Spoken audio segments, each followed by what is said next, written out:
Welcome to another installment in our video series on central ideas and common questions about student growth percentiles, or SGPs for short.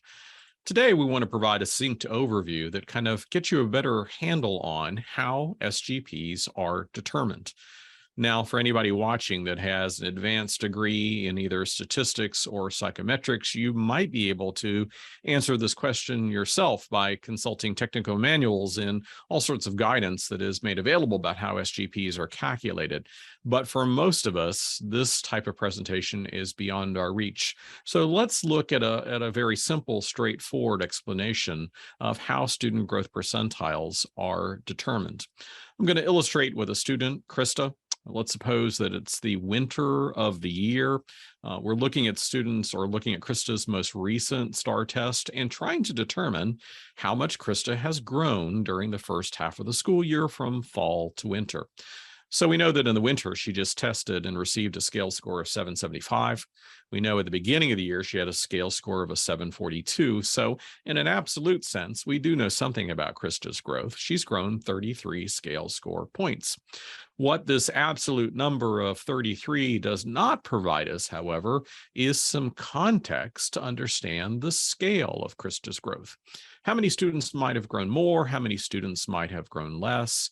And how significant is the growth that Krista has achieved?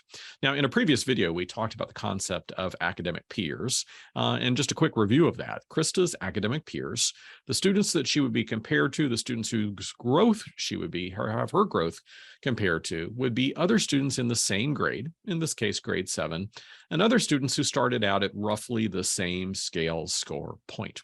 So Krista achieved a 775 in the winter. She began at a 742. So let's find all of the other students nationally who began at a 742 and look at how much they grew from fall to winter. And if we look at it this way, we would clearly find in most cases, there are going to be some students who have grown less than Krista and some students who have grown more than Krista. And when Krista receives an SGP of 742, what it means is when we considered where she was within this distribution of growth, she grew as much as or more than 42% of her peers. That also means that on the opposite side, 58% of her peers grew more than she did.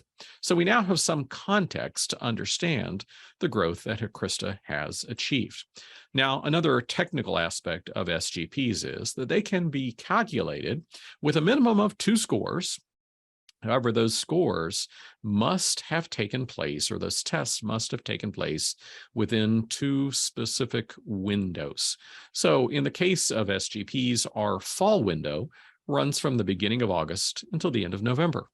The winter window then runs from the first day of December to the last day of March, and the spring window runs from the 1st of April to the last day of July. So in Krista's case, we'd be able to calculate her fall to winter SGP so long as she had 1 score within the fall window and 1 score within the winter window.